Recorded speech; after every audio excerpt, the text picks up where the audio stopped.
Good morning, my online learners. Welcome back to 6th grade science. If you are new to seeing one of these videos, I mean, you've seen a couple in the past, but those students had Mrs. Bennett, or Miss Bennett and Mrs. Randall. My name is Mr. Harris. Hi, I'm here. I'm actually here live. Anyway, it is Tuesday, August 25th, and today we're going to take a few notes. It's going to take a little while to do this, be aware, but it's okay. We're going to walk through.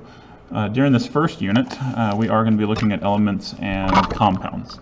And so today and tomorrow, you're going to be taking some notes, doing a little bit of practice about identifying elements and compounds. And then hopefully on Thursday and Friday, y'all will be participating in an online lab.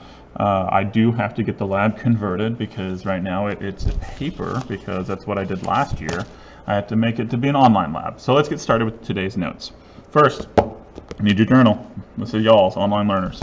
On the first page, you have your 7 questions. If you didn't get the 7 questions answered, don't worry about that right now. Go ahead and leave the page blank. Turn the page and we have the template.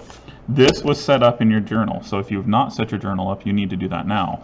But this is page 2 and 3 as having just the blank set up of how we're going to do things. If you turn the page, you'll see Unit 1. In Unit 1, if you read right here, it says, I can tell the difference between an element and a compound.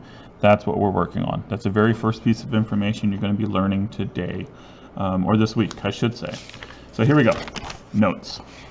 Remember that in my notes, this is the whole section that we can use, so you can even see it all on the camera.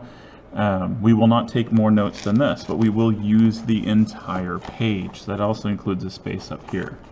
So today we're going to be talking about elements and compounds and science in general. Well, science, we like to classify things.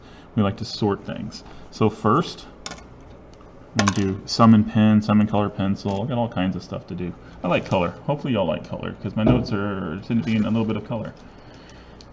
First, let's talk about the basic statement that we're going to be supporting with these notes.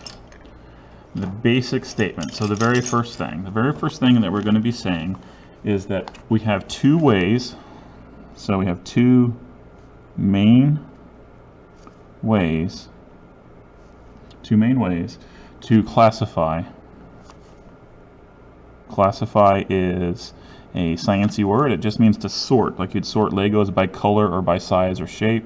We classify stuff in science. We do it all the time. So we have 2 main ways to classify matter.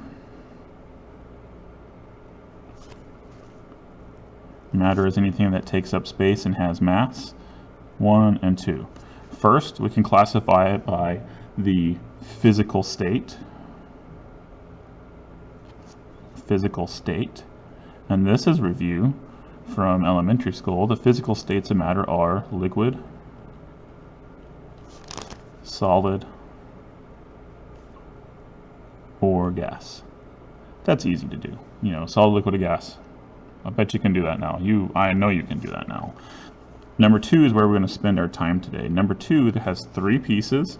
2 of them are new, but 1 of them is review from elementary school. So number 2 is sorting or classifying by an object's composition.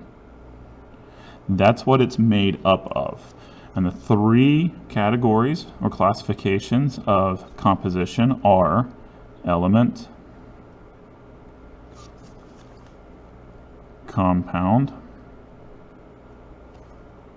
or mixture. Mixture should ring a bell. Mixture is from elementary school, so y'all studied that before. But these other 2 classifications are new. And that is all we're going to focus on today, are these 2 classifications. So first up, let's jump straight in, and feel free to pause the video if I go too fast so you can get caught up on writing. I'm just going to go through it one time. I know that in class I had to pause to let people finish writing and stuff because they can't pause me like y'all can.